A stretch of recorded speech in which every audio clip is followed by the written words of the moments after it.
This is Steve Stein, and you're listening to Inside Asia, conversations with Asia's leading movers, shakers, thinkers, and provocateurs.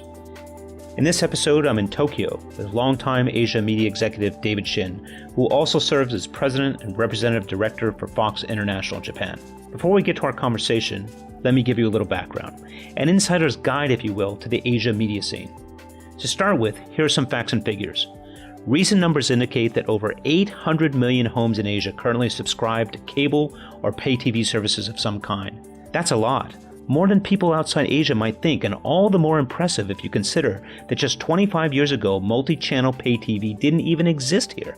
Asian viewers back then were relegated to a daily diet of B-class melodramas and government propaganda. In the early 1990s, all that began to change when Richard Lee, the son of a Hong Kong tycoon, launched Star TV. It was a rough start, and anything but conventional. Lee assembled a ragtag team of former media executives, entrepreneurs, and dealmakers who put their heads together and came up with a plan that sounded more like a Hollywood screenplay than an actual business deal. It all started with a satellite that nobody wanted. That's right. Lee wasn't prepared to place an order for a new satellite, then wait years for its delivery. So he hunted down and purchased a second-hand satellite from a recently defunct Soviet Union. That was just the beginning. It gets stranger. Sending his new toy into orbit posed another challenge. The French and Americans had virtually cornered the satellite launch business. So what did Lee do? He turned to the Chinese. The country's leaders were keen to show the world that they too had the capacity and know-how to penetrate space. The fact that China had never before launched a commercial satellite didn't seem to bother Lee and his minions. For weeks they ran full-page ads emblazoned with three large words: "Watch this space." If this were a great myth, in the next chapter we would have found Lee lost in space. But this was Hong Kong in 1990, and anything was possible. On April 7 of that year, in the remote Chinese province of Sichuan, the Long March 3 rocket rose before us. I know, I was there. I saw it happen. We'd arrived only hours before on a chartered flight from Hong Kong. Lee and his bevy of tycoons in front, and I and my journalist cohort consigned to the rear. Between us, a phalanx of bankers and insurers. We all thought Star TV a laughable idea, but damn if it didn't work. Lee's media enterprise set in motion a tsunami of TV entertainment for a starved Asian audience that today generates nearly $40 billion in annual revenue. It hasn't been easy. Not everyone liked the idea of people in Asia glued to American Idol and episodes of The X-Files. For some governments in the region, China in particular, it was a cultural affront and in some cases a violation of censorship laws. For others, it was an opportunity to build new cable TV companies to redistribute programming courtesy of the big Hollywood brands. Whatever the feeling, it's fair to say that in Asia, it all started with Star TV. Post-launch and throughout the early 1990s, Star laid the groundwork. In those ensuing years, droves of U.S. media executives ranging from CNN's Ted Turner to Disney's Michael Eisner touched down in Hong Kong for an audience with Lee. They came bearing gifts of programming catalogs. Soon enough, Asians from Kyoto to Kabul were watching Hollywood films, American sitcoms and blockbuster game shows, all from the comfort of their tiny living rooms. Next on HBO.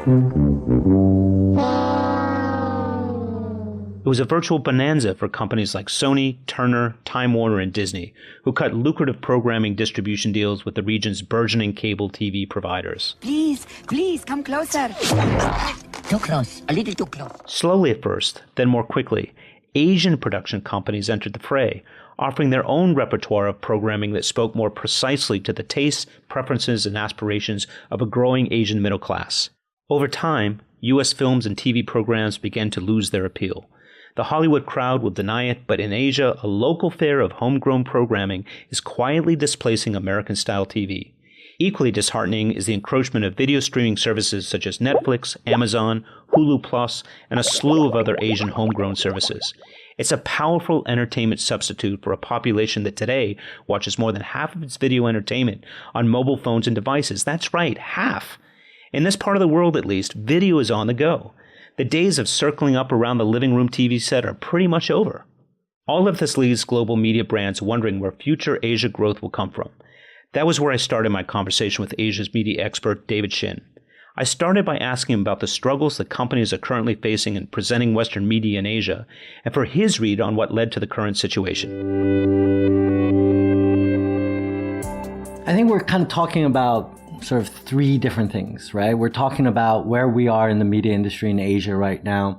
And, we're talking about sort of the revolution that sort of Netflix has started in terms of OTT and SVOD and content delivery through the internet. And they've made it an incredibly viable business, I think. So that's one thing. And that's not just, changes in Japan or in Asia, but that's changes globally. These are the online accessible streaming services that are now available that weren't available before and are threatening traditional satellite cable TV distribution? Well, I mean, there's still a lot of debate about whether, how much of a threat that is and whether it's complementary to existing services. But certainly it's something that all media companies have to be cognizant about because, kids are viewing content very differently now, versus us. And this would be true in Asia as it is for any other market in the world. Yeah. So what are some of the changes that we've seen for instance, for a while, where terrestrial television companies across Asia Pacific were in their nascent stages. They were in developing markets. The content and quality of the programming was very good. The reception was poor. And then just like mobile telephony, where, in rushed kind of mobile phones and they kind of leapfrogged, the kind of terrestrial telephone services, cable and satellite TV to a same degree also leapfrogged into a whole different kind of platform. And there was this wave of interest, enthusiasm, and hope and expectation in the mid-1990s. Let's talk a little bit about that time, at what you saw then and what the hopes and expectations were then, and then how things have actually evolved.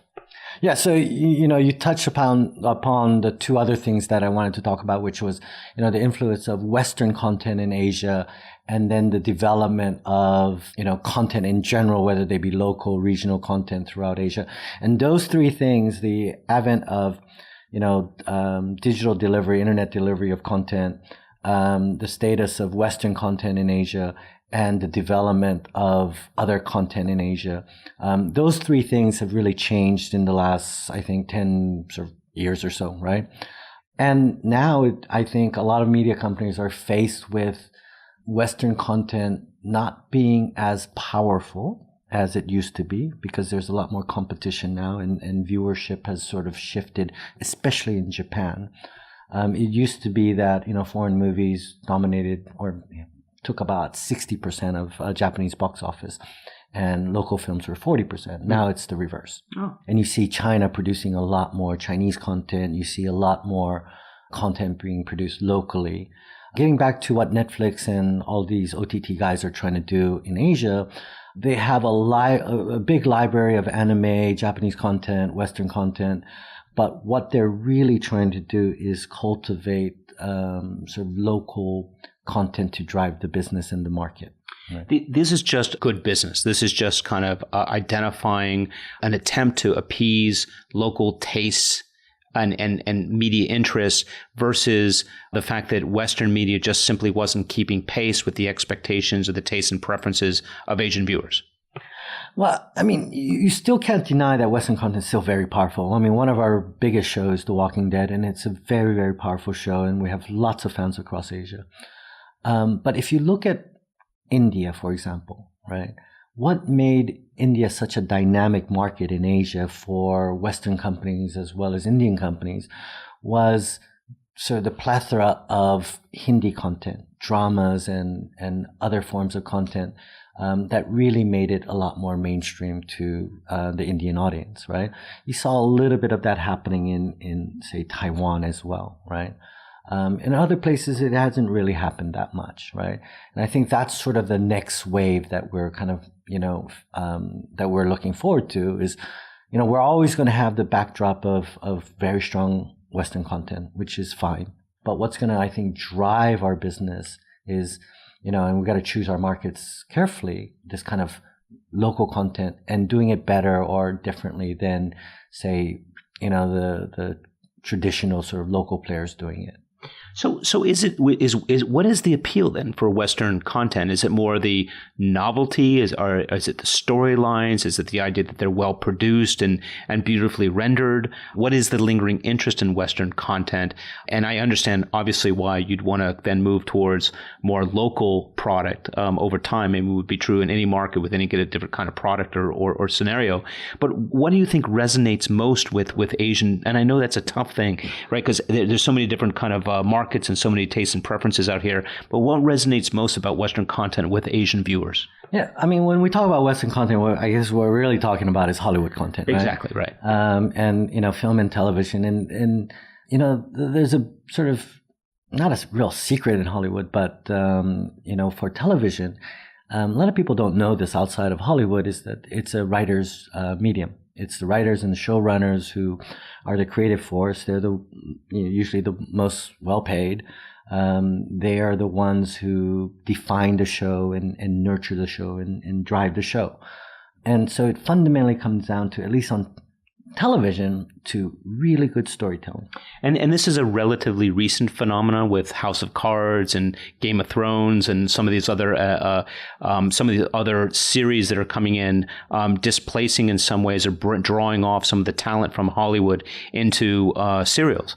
Is this then fundamentally shifted the orientation from director to writer? I don't think it's that recent, actually. I mean, HBO sort of invented it, and people call it the HBO model. And back, with Sopranos and, even shows before that, 6 Feet Under. And so they've really defined that original programming and focusing on quality television.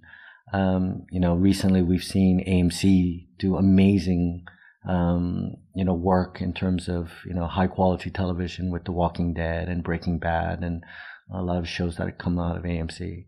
So it's not particularly new, I think, but what you've seen lately is just an explosion of cable programming, and really good cable programming.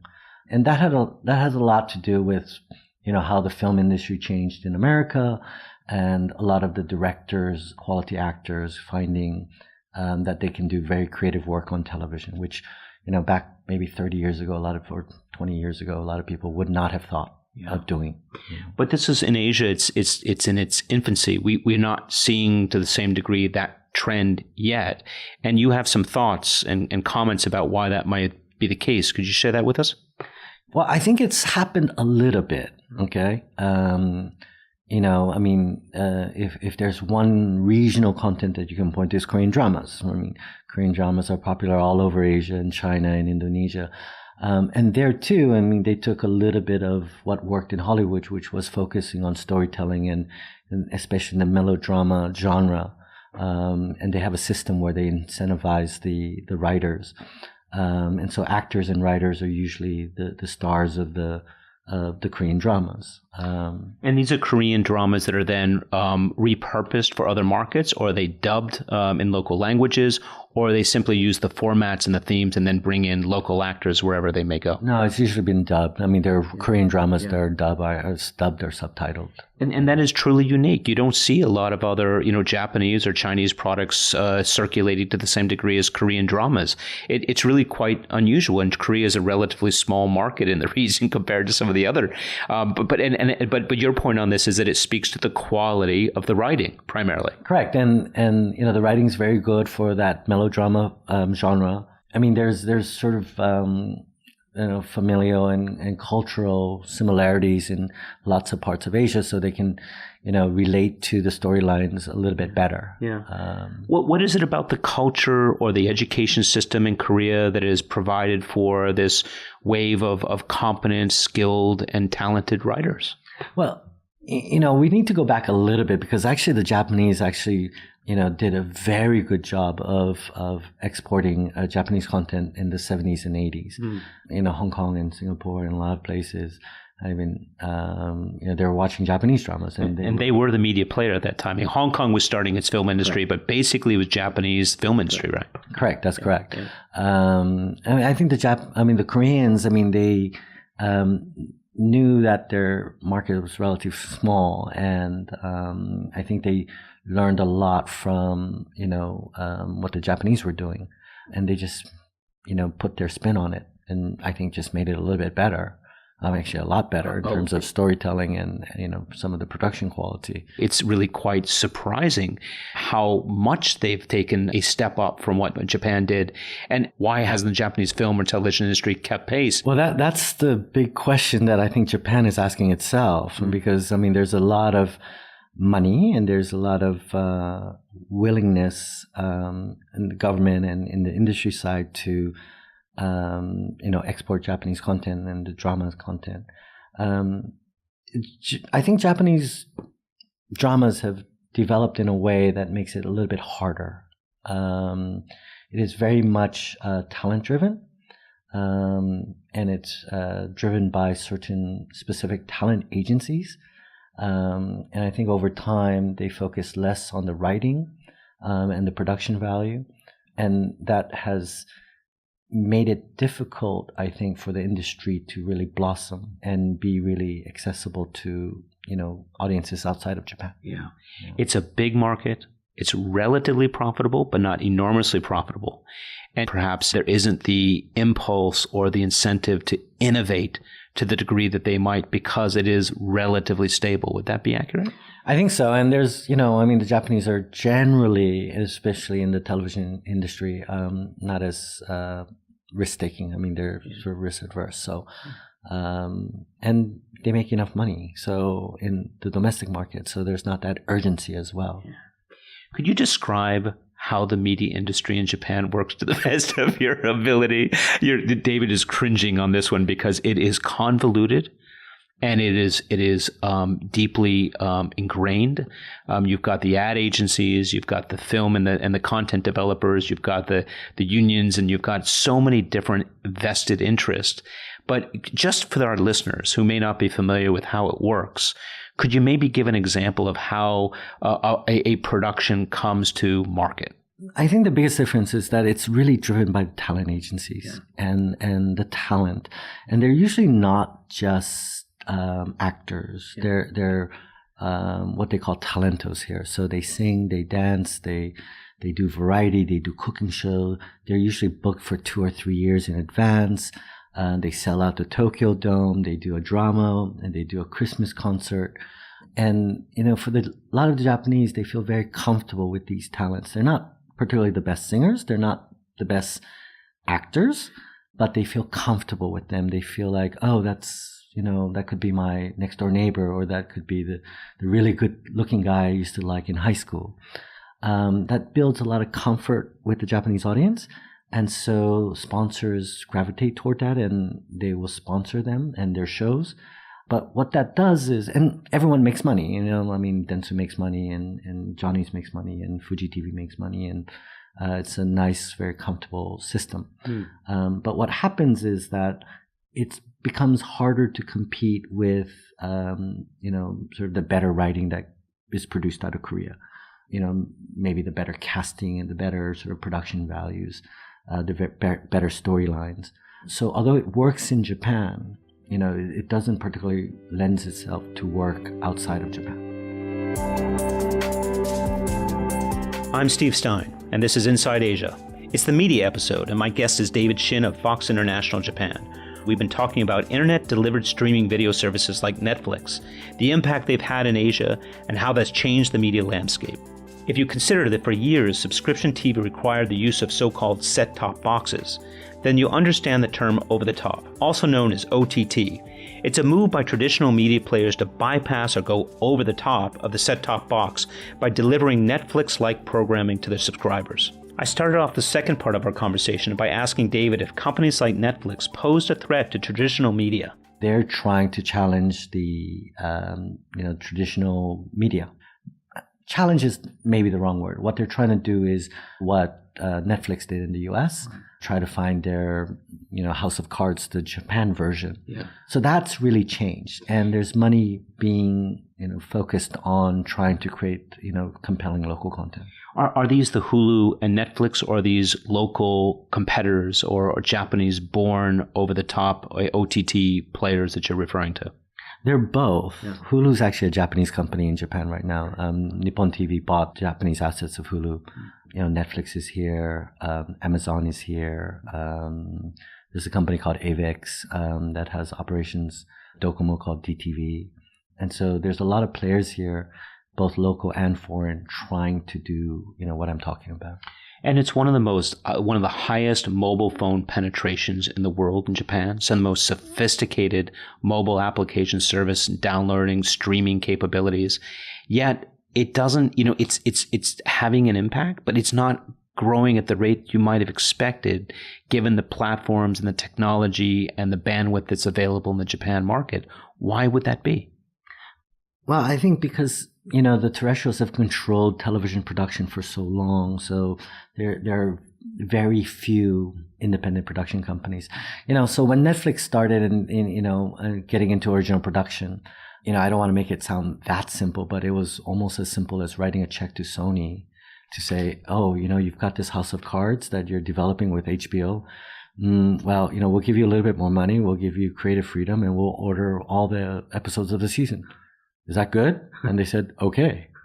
You can't find that in Japan because there are no independent production companies developing these things. There's no real development either. So it's not like, we've got this story, we've optioned it, we've got directors attached, we've got showrunner attached. There's nothing. It's basically, we've got this actor, he's available.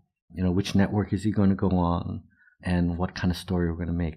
And then they greenlight the season off of that. This is such a mystery because Japan is so refined. Its consumer population in terms of food, in terms of drink, in terms of the way that they view art. They have a very refined eye with so many different things. And we were talking earlier about food. I thought that was really interesting. Explain what you said to me before about Japanese perspectives on food versus media. I was trying to explain why Japanese food is so amazing. It's not just like sushi and shabu shabu, but Italian food is amazing here and French food is amazing here. And why Japanese television is not so amazing. It's actually pretty bad sometimes, right? I was watching the documentary Jiro Dreams of Sushi, and there was one moment where Jiro's talking to his rice supplier. And watching that scene, it occurred to me, like, in that scene, why Japanese television media is not great and why sushi is so good here, right? Yeah.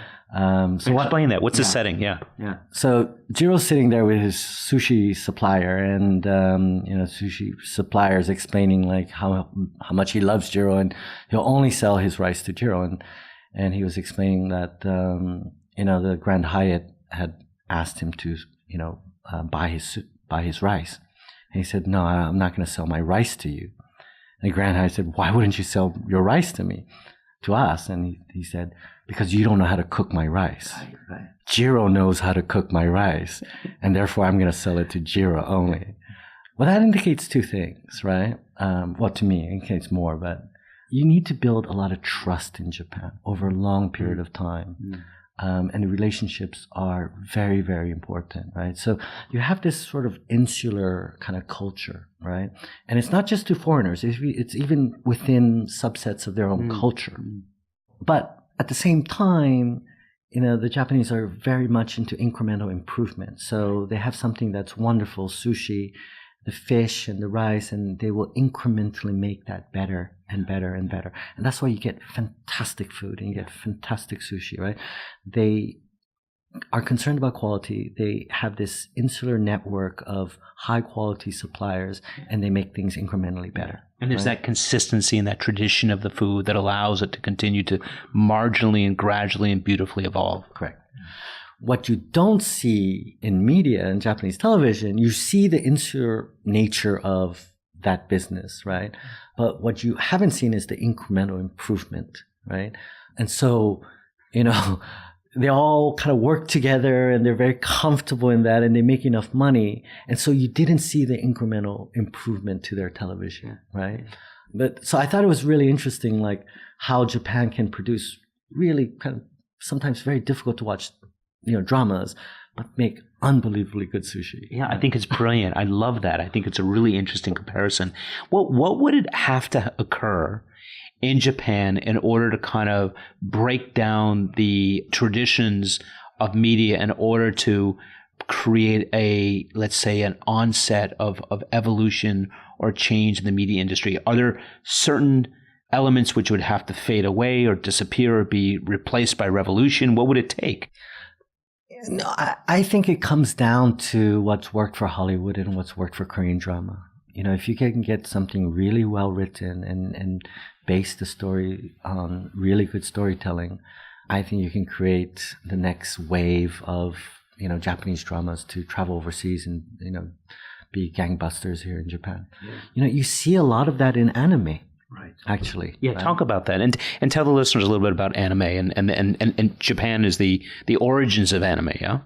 Yeah, so really, I tell a lot of my friends this is like there's only 2 countries in the world that have been able to create global content, right? I mean, some might argue with me, but obviously Hollywood, film, television, music, right? And Japanese with anime and character and game, right? I mean, Japan has consistently created characters and games and anime like Godzilla and Pokemon and Doraemon, right? And they're making a Ghost in the Shell movie, and they've tried with Speed Racer. You can go on and on, right?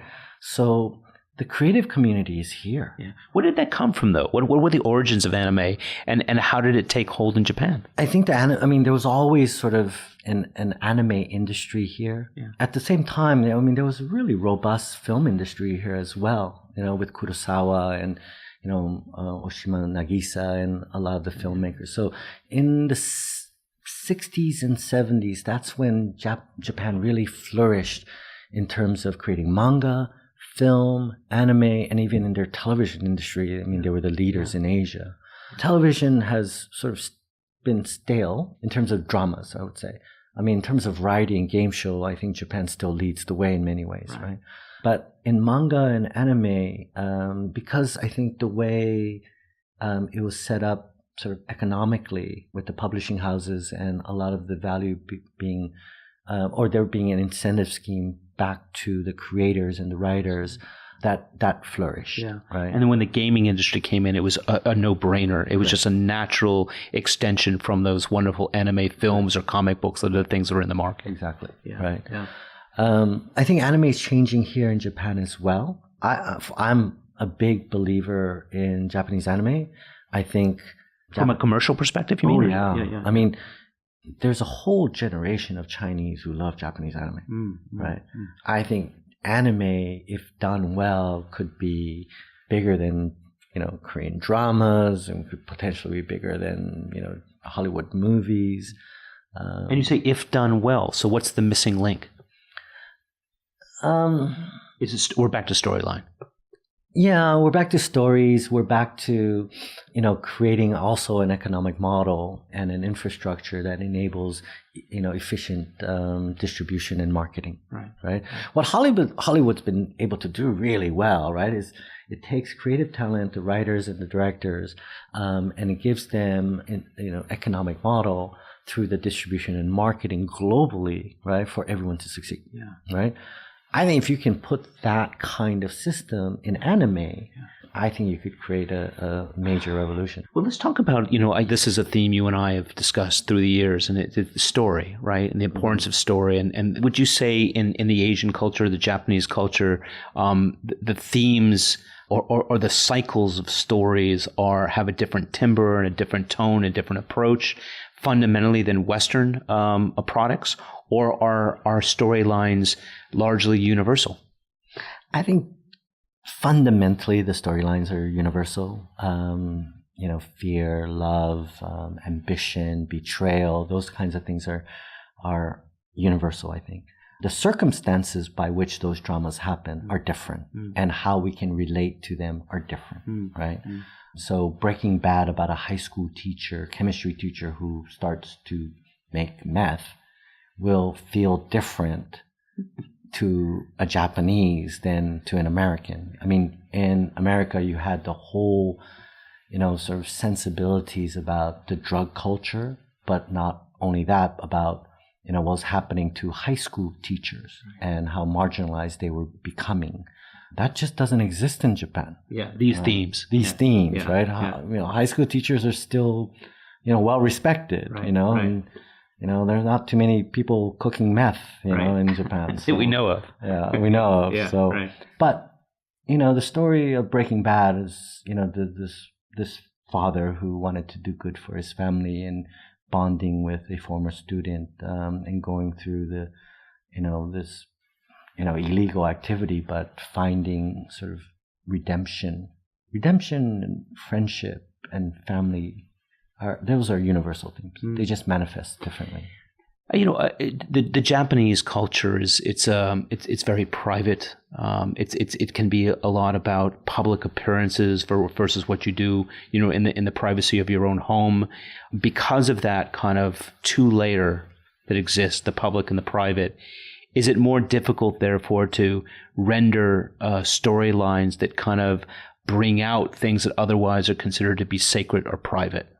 I think it actually can be more fascinating. I agree. I would agree. As a Westerner, I would agree. But would you say, would the Japanese feel affronted or bothered or disturbed or uneasy about that? I don't think so. I think they would recognize it immediately. Yeah. What someone says and what they really mean takes a whole new meaning here. And I think, seeing some of that sort of social satire, sort of social norms, come into play, I think the Japanese would really resonate to that. And the Indian and the Chinese have really gone after these social themes that are kind of the things that ail society and fleshed them out, and actually created quite a powerful reaction. But I haven't seen as much of that in Japan. Yeah, and I think that's the opportunity that Japan's missing right now, frankly. If you go around Asia and you ask a lot of people, where do you want to go visit inner Asia? They'll say Japan, right? Why? Well, I mean, the food is great here. You've got 4 seasons here. You've got a lot of people interested in, a lot of the anime culture and some of the music and whatnot. So Japan's a very attractive destination. Yeah, and Tokyo is one of the most sophisticated and extraordinary cities on earth. Exactly, right? So, you have this entire, Asian population, I want to go to Japan, but you don't have stories coming out of Japan, right? And in television, right? And that's the opportunity, right? If you can create really interesting stories coming out of Japan, you can create a real big revolution here. Right. Well, David, thank you. This has been a fascinating conversation. Thank you so much for your time. Brilliant insights. And we wish you all the good luck in the world. Thank you. It's been a pleasure. Thank you. That was my conversation with Asia media expert David Shin. For more information and to download our other episodes, head to www.insideasiapodcast.com. Until next time, this is Steve Stein saying, come in from the outside on Inside Asia.